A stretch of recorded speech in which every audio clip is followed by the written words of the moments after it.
Okay, hello and welcome everybody to the Renny Show. Hello, Jenny. Good morning, good afternoon, good evening, wherever you are listening in the world. We are coming to you almost live, Almost. from a studio, somewhere in the UK. Yes, as always, full disclosure, we are pre-recording this one on the day, but just a few hours early because we have some other engagements. But you will get us just the same as always, warts and all, unedited and in our full glory.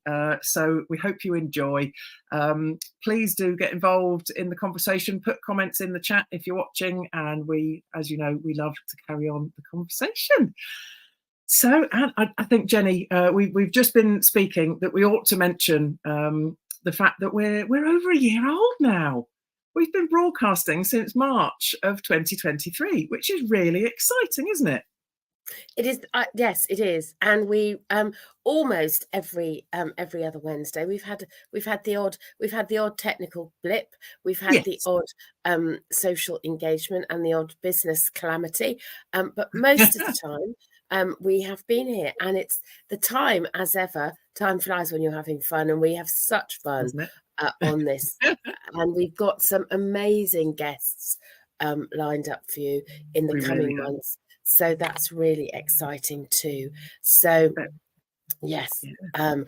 So shall we get on with our first question? Yes, it's episode 30 today. So let's celebrate the fact that we're on episode 30, which is very exciting. So, shall I go first? Yes, you go first this time. Okay, right then. A topical one, this one, because I don't know about you and I don't know about anybody listening, but the general election, good grief. I don't really want to vote for any of them, I'll be perfectly honest. So, you know, I'm kind of struggling with it a bit. But what always surprises me is, well, I shouldn't be surprised really, is how they just act like children in a school playground in the way they attack each other. And I just can't see how that's a sensible way of running an election campaign. So my question is, are there ways to make election campaigns less like a fight in the school playground? What would be your top tip to them?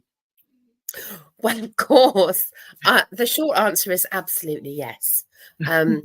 The more involved answer is, I think, and there was a really good post the other day that said, you know, our systems aren't broken; they are working in the way that they were designed to work, which is not always in our best interests.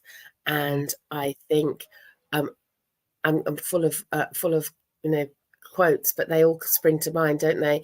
All it takes is for good men to stand by and do nothing. And I think we are responsible, each one of us, in some way, shape, or form, for the people that we have in government, because we put them there.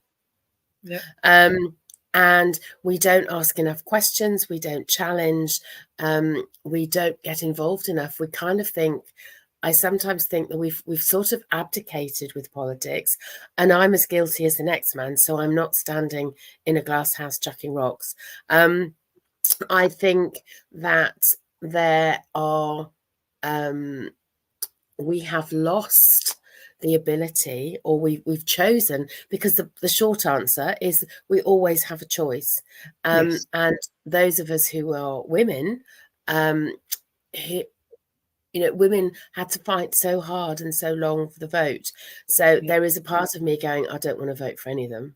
It's a rock and a hard place. I don't trust any of them. I don't.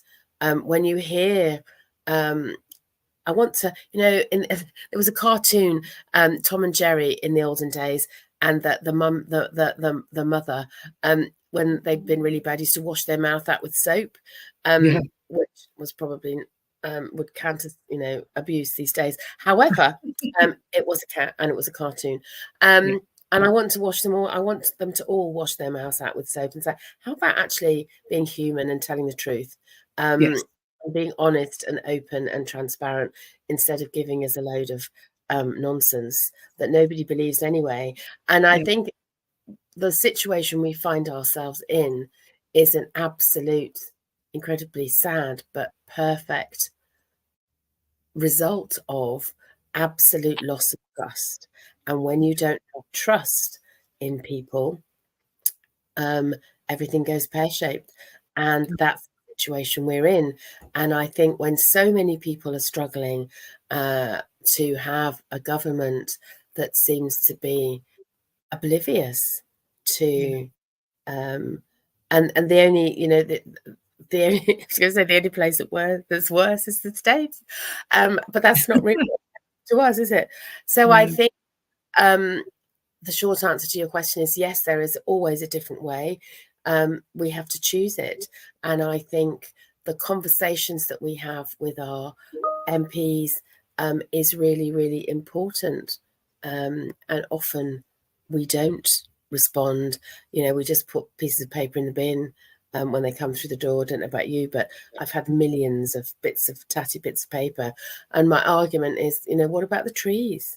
You know, you're not. You can say you're green. You know, you're sustainable. You want to make government more sustainable, and you've just put 57 leaflets through my door. That's not sustainable, is it? Yeah, it doesn't match up, does it? No. So I think there's a real disconnect, but I think we as the population have a responsibility to question and to push, and as ever, extremism never works, does it? And that's the problem is that lack of trust pushes people to extreme views. And this is exactly the thing. And I don't really, you know, we've come to a point where the lack of trust in government and in politicians is so widespread that I'm not quite sure how we come back from that. You know, where's the party that's standing up and saying, we stand for truth. We're going to be honest with you. You know, the economy is in the state it's in. It's not great. We are not going to be able to fix it, you know, in the amazing way that you would all love to see. However, we're going to focus on this, this, and this, and start the ball rolling in the right direction. You know, where's the honesty? I just feel, you know, they resort to. I mean, I found it quite embarrassing when Rishi Sunak and Keir Starmer were basically just kind of jabbing at each other publicly. You know, when they were doing their debate live, and I just think, well, what's the point if you have to resort to effectively bullying others to make yourself look better? Well, that's not the kind of behaviour that any of us in kind of the normal. It's not leadership. It's not leadership. Let's be really clear, isn't it? It is not leadership. Sadly, it might be leadership as people think we know it, but it's not leadership. It's not. It just isn't, guys. You need to raise your game. And I think, it's a mess. And it's I don't know about you, Rachel, but it does feel like it's a really unsettled and quite scary place to be right now, because you're wondering, you know, and international politics do have an impact on British politics and vice versa. So it is that model, that egotistical, self-centered, utterly selfish way of being is not what I want for the country that I live in. No, or for my children, or for my grandchildren. No, absolutely not. And you know, where do you go when all the people that you're choosing, you don't trust any of them? And of course, we're not actually voting for them. We're voting for our local politicians, which adds a whole nother layer of complication. I know. Yeah. And because often, often our local politicians do, you know, serve the community that they're in, and actually are, you know, working hard to do that. So I think a lot of them are doing a really good job, and that's really tricky, isn't it? Because you want to vote for the politicians who are actually doing good in your community, and that might not serve necessarily the national vote. But as you say, we could have a whole hour on this and probably get ourselves as Alan Carr would say, get ourselves cancelled. Yeah. And we wouldn't want that, would we? So No, over we to wouldn't you, want Jenny. So I'm, as ever, which is one of the things I love most about the Renny Show, is that the questions go from the sublime to the other end. So I'm going to ask you a really simple, short question, which is, what has been your most exhilarating moment to date?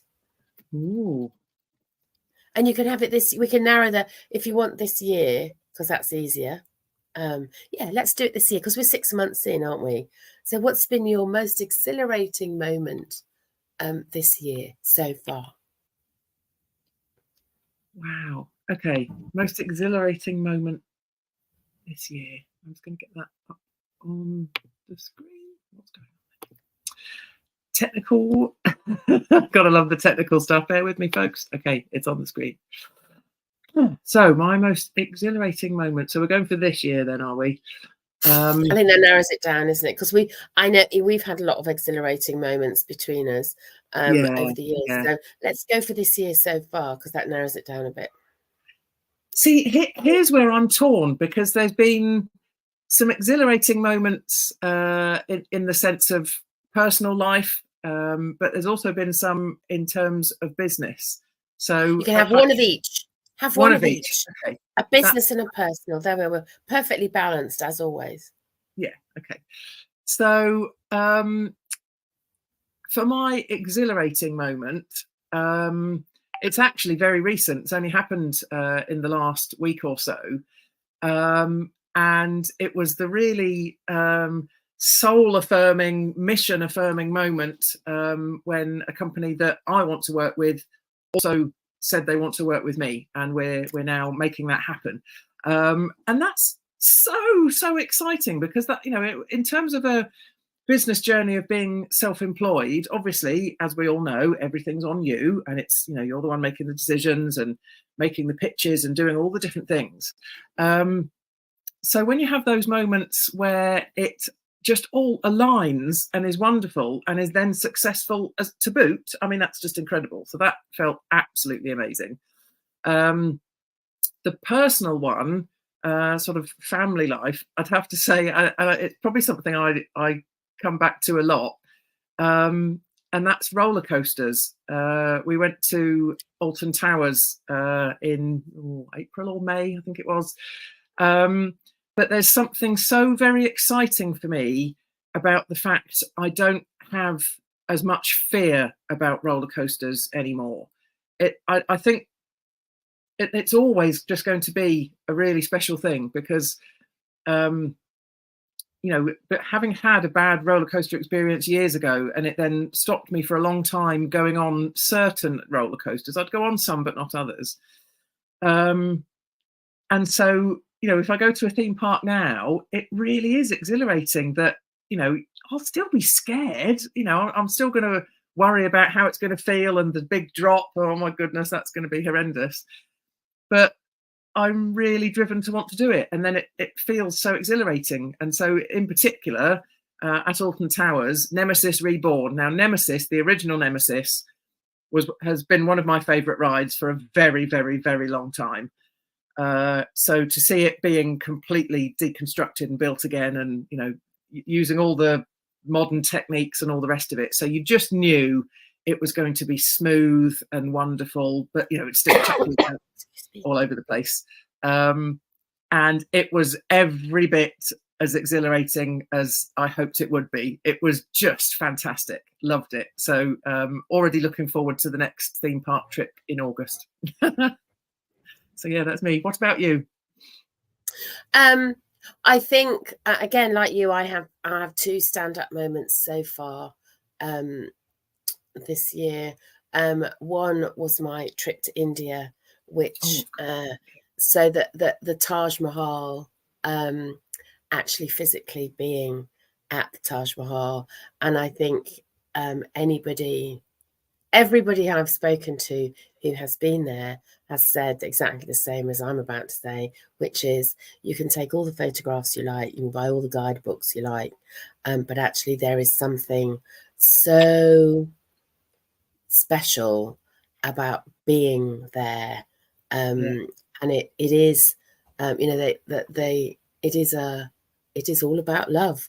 That's the building, and there's such an energy there, and yeah, you just have to be there, and I'll remember it all my life. Wow. And I get quite emotional about it. And I suppose the other thing I remember all my life was more recent, which was of course last week when I won a modelling competition. And I love this. And last Monday was one of the best days I've ever had. And it was the shoot, there were 5 of us, the famous 5 they called us. And it is for a campaign to increase more, I was going to say, more sort of more representation of real types of people, both from an age perspective, height, shape, all of those things. So to make fashion more representative of the general population, and it was something I never expected to win. I had the time of my life. We all had the time of our lives. We were so looked after. It was so exciting, and I think that again, the energy. There's a theme here, isn't there? The energy, the energy will stay with me forever. It was just the most special day, and the campaign goes live next month, I think, in August. So watch this space. So tell us all where we can look out for the campaign. The campaign is Ageism. Ageism is never in style. So the founder of Ageism is never in style is a fabulous lady called Jacinth Bassett. So if you're not following her on Instagram, please do. She said that we should make @Jenergy a trending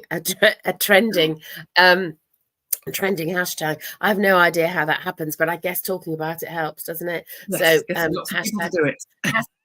Hashtag Jenergy. Please use it whenever you possibly can. And they have Ageism in Style have just won an award again for a fabulous campaign called I Look My Age, because the whole premise is that aging is something that happens to everybody from the day we're born. So it's not gender specific. It's not. It's a human thing. We all do it. And that actually this the language around aging is not inclusive. It's not kind a lot of the time, and we use words like anti-aging, anti this, anti that. Actually, so Ageism is never in style is about recognizing that it exists and is, you know, thriving in many areas, and that we need to it's a movement. We need to do much more to change it, because it matters. And age is a privilege denied to many, as both of us have recently experienced. So I think, and many of our listeners will have done the same. So it's a fabulous campaign. So it's about age positivity. Is Ageism is never in style. So yes, watch this space, and I'm sure I might drop the odd post on LinkedIn and Facebook. Excellent. Well, I for one will definitely be getting behind it. I think it's fantastic, and I love that you had such a great experience with it as well. It's just it's wonderful. It was the most amazing day. Yeah. Fabulous. Okay. Well, I wonder if that might impact your answer to the next question. I see. If you could choose a superpower, what would you pick? Oh, my superpower. Well, obviously the Jenergy has become a thing. And for those people who maybe don't know about it, I think all of us have our own specific magic potion that is our essence. So I think my superpower is Jenergy, is that ability to infuse the room or the airwaves with Genergy, and what that looks like and feels like from people who have experienced it is that it gives them confidence and it makes them relax and helps them do things that they didn't think they could do. Yeah, which is just fantastic. Yeah, I absolutely love that. I mean, I have to say, because of course there's the traditional superpowers you think of in terms of superheroes and the comics and the all that sort of stuff. But then I think there are so many things that aren't related to that are superpowers, exactly as you've just said. And that resonates for me enormously, because being able to come into a room of people and share the energy that you have and see the impact it has for those people in that room is just incredible. The best feeling. I did a talk recently at an event, and the feedback afterwards, it's brilliant, isn't it? Because you realize that what the energy that you are giving does actually make a difference. When it lands with someone, it really makes a difference, which is wonderful. So I'm absolutely with you on that. I would also just quickly say that if I could choose one of the traditional superpowers, I think I'd want to fly, because I think that'd be really cool. I'm quite with you. And that's really funny, because that links beautifully. You think we planned this, and we absolutely don't. No, we don't. We don't plan it at all. So my next question is, what's your favourite mode of transport? Oh, well. And the reason I chose that question is obviously lots of people at this time of year are going away, and that involves different kinds of transport. So what's your favourite kind, or have we guessed already? Well, interesting. Because there's a couple of things that spring to mind. Firstly, I mean, flying's amazing because it can take you to all kinds of incredible places around the world. But I really don't like turbulence. I get quite nervous when there's turbulence, and I know, I know the mechanics of it. I know the turbulence is not going to make the plane fall out of the sky, but I still don't like turbulence and that feeling when you suddenly drop. Not keen on that, but I do love flying. So interestingly though, there's another answer which I can't help but give, which goes back to my GCSE German, and a sentence I have never forgotten, and I'm not really sure why, but it's my Lieblingsverkehrsmittel ist zu Fuß, weil es praktisch ist. And that means my favourite transport is by foot because it's practical. I don't know why that's always stayed with me, but you had to come up with an answer to the question, and So I don't know that by foot is necessarily my favourite transport, but obviously in education you have to come up with an answer. So that's that. But I think I've waffled around the subject. In fairness, my favourite would probably be something on the water, some kind of boat, because the water is one of my favourite places to be. Love being around water. So whether it's a jet ski or a slightly bigger boat, a cabin cruiser or a ferry, I being on boats is great, but it's ironically I have no interest in going on a cruise. I was just about to say that. Yeah. So maybe I ought to give that some thought. Yeah. Well, I'm also fascinated because you said you don't like turbulence and you don't like the drop when the plane goes, oh, and yet you love a roller coaster. I know. I hate roller coasters. I wouldn't be seen dead anywhere near in the vicinity of a roller coaster. Alton Towers would be my absolute worst nightmare ever. It's just not my thing. However, I have. I don't think anybody loves turbulence, but I have flown for many years in areas where turbulence is high, and so now when they say there's turbulence, I think, do you call this turbulence? I don't think so. You should try flying through the mountains of Ethiopia, then you'll know what turbulence is. Yeah, so isn't that interesting how you can different our brains tell us different stories depending on what we're doing. Yeah, no, it's crazy, isn't it? Yeah. That doesn't actually make much sense really now that we've put it in those terms, but so is flying your favorite then? I do love flying, but I'm also mindful of the planet. Yes. But I do love a car journey, only because I think back to the times when, and things have moved on, haven't they? Cars are very different now, and we have onboard entertainment in cars. Whereas in the olden days, that we used to have we used to sing. We used to sing when I was a child, and we were on long car journeys. We used to sing, and that's something that I have very fond memories of, because we used to sing all sorts of weird songs. My mum was a very good singer, so she used to know lots of songs. So we used to sing nursery rhymes, and we used to sing folk songs, and we used to sing all sorts of songs on the journey. And I have a very fond memory. So I think, and the advantage of being in a car is obviously you can stop and start when you choose, and choose the route that you want to go. But yeah, I think there is something to do with that kind of family. And obviously when you get stuck in traffic, it's not great, is it? But I think some of it has to do with the memories of that we're all in it together kind of mentality when you're traveling, isn't it? That definitely. I love that. Yeah. And I must admit, because the girls and I still, we had a really long drive last weekend, and most of the journey was either playing car games or singing. So yeah, I love a karaoke. Yeah. Fantastic. Okay. Right, whose question is it now? I've lost my place. It's yours. It's me. It's yours. Yes. Okay. So, if you could be any age for the rest of your life, what would you choose? Oh, Rachel, that's so hard.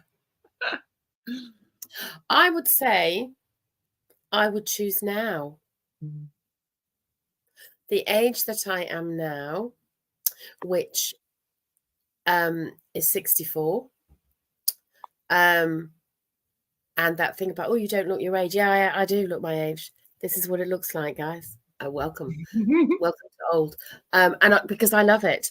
I love the fact that I feel that I have enough wisdom and experience not to sweat the small stuff most of the time. I love the fact that my children are grown up and that they are adults in their own right, and that it's fabulous to watch them live their lives and become parents and do all of the things that they want to do. I love the fact that in spite of what we said earlier at the beginning, there are many pockets of inclusivity and growth and freedom, and people have the opportunity to do the jobs that they love, work from home, that people can have their own businesses. So I think there are many, many, many, many, many positives about where we are now, as well as the things that are difficult and are challenging. But I suspect that whatever age you choose to be, having just watched Bridgerton, you kind of think, oh, actually, I'd quite like to be around then. But you wouldn't have wanted to be poor, would you? You'd have wanted to be an aristocrat. So I think whatever age you choose, there will be challenges, and there will be, and we look at the past with rose-coloured glasses, don't we? So there are many things that are wonderful about the past. There are many things that will be wonderful about the future. So we can't go back, we can't go forward. So actually, I'm absolutely loving the age that I am just now. Fantastic. Absolutely love that. And yeah, I have to be honest, I agree. My age is different. I'm 46, so I'm round the other way. Take the same numbers, but round the other way. Yeah. See? Almost like we planned it. Angel numbers. I'm sure there's an angel, and they're not angel, but they're angel-ish numbers. Yeah. But I think you're absolutely right. It would be really easy to put on the rose-tinted glasses and say, "Oh, I want to be 21 again because I was carefree. I was still at university, blah blah blah." But no, I wouldn't want to be that age again because I didn't have then the wisdom that I have now. Back then, I don't have the husband and children that I have now. I don't have the work that I do now. And life's a journey, and the journey I went through in my career in administration and then in the Air Force, I wouldn't be who I am today without those experiences. And yes, some of them were horrendous. Some of them I'd rather not repeat. But some of them were amazing. And the things I've learned along the way about who I am, about what makes me thrive, about what I enjoy, as we've discussed before, neither of us believe in perfection, but I believe that the life I'm living now fills my soul up. So why would I want to pick any other age than I am now? And I can see that when I'm 64, there's a song, that I will feel exactly the same as you do, because by then, my children will be adults and they'll be living their own lives, and so many more experiences, presuming we're given the gift of living that long. Yeah. There are so many more potential wonderful things to come too. So I think it's a real reflection of being able to live in the moment and being able to be grateful for what you have. And I think the fact that both of our answers are pretty much the same, reflective of the same thing. Personally, my gut says there's a lot in that that's a reflection of the personal development journeys that we've been on, and the things we've learned about ourselves and our ability to live for today and make the most out of life, which I think is a really powerful thing. I'm only laughing because my last question is how much do you use your gut to support your decision making? Oh, I love that. And folks, if you're listening, we really don't plan these questions. That's why I was laughing. It was like, that was a segue that you couldn't have scripted better. So oh dear, it's just we're just on the wavelength. That's just all there is to it. That's why we do the show and why we love it. So here we go. So how much do I use my gut to support decision making? I'd say I use it a lot. I think over the years, I think I was very much, particularly perhaps when I was in the Air Force, all about the kind of logic of things and order and having that hierarchy there, and it was there was probably a lot of head-based decisions. However, there has always been, and I think it's much stronger now, there has always been a bubbling under the surface gut element to it all. Things like when we bought our first house together, and first Christmas, everyone was going to come to us because we had a new house. We had the tiniest dining room, really small, and there was going to be about 14 of us. And Darren, and totally fair enough, was like, well, where on earth are we going to put everyone? We haven't even got enough chairs, kind of thing.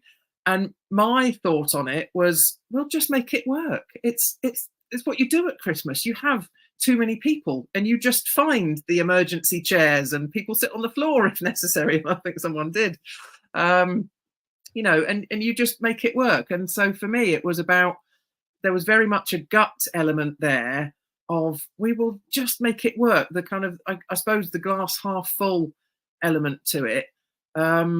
So whilst I'm a mixture of, head-based decisions, logical thought and that sort of thing, the gut has always been a feature, but much more so these days. And because I'm so aware of that, I think that makes a real difference in the way that you do then make decisions. So you're smiling along, so I'm guessing there's some resonating going on.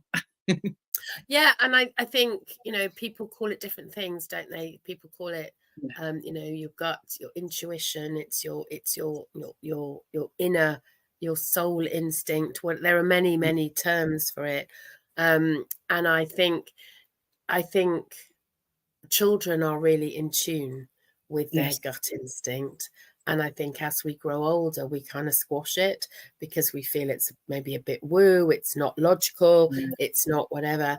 And what I've learned over those many years is that the times when I have overridden, a bit like arguing with a sat nav, the times when I have overridden my gut instinct, my gut has proved absolutely 100% of the time to be correct. And so I had to repeat that lesson a few times before I learned it. Now I listen, and you're right, I listen. If we're talking personality types, I'm a heart-led decision maker, but now I would say I've learned over the years, it's one of the attributes that comes with wisdom, isn't it? I've learned to balance it, so I use my heart and some head, but actually my gut's like the sense checker. I think that's how I would describe it. So my gut is the sense checker, and if my head and my heart are going, yeah, well, that seems like a gut, and my gut's going, or the other way around, do it. Even when you're thinking, I do that. There are a million reasons. Entering competition is one of them. Should I do that? My gut going, do it. What have you got to lose? Do it. Absolutely do it. So, trusting my gut. So I do. It's funny, isn't it? The more I trust it, the more I hear it. It's that. Yeah. Isn't that amazing? What a show! We come to the end. Brilliant. I mean, we're often on the same wavelength, aren't we? But even we can't quite believe sometimes how well the questions kind of segue into the next. So yeah, I know, and I do think sometimes people don't always believe that we don't plan this. And I've been a guest. That was another highlight. I've been a guest on a couple of podcasts this month. Last month, sorry, and when I say we do it unedited and unscripted, people are going, oh, really? Oh, wow. You know, and I was like, no, this is how it works, and it does work. Well, it works for us. No, it does. It works for our us, audience. Absolutely. Yeah, it works for us and our audience, and we're incredibly grateful. But as always, we're always really happy if people have questions that they think that they would like to ask us. Absolutely, yes. So please get in touch, ask us any questions you like, and we will be very happy to answer it. Excellent, absolutely. So thank you, Jenny. It's been an absolute pleasure, as always. We hope you've all enjoyed the show. Keep your eyes peeled for the very exciting guests that we've got coming up in the coming months. We're very excited. Got some really amazing people. So we will keep you informed about all of that, and we will see you again in 2 weeks. So take care, folks. Until then, be inspiring, be brilliant, and be fabulous. And we will speak to you and see you in a fortnight. Take care. Bye-bye for now. Awesome. Bye.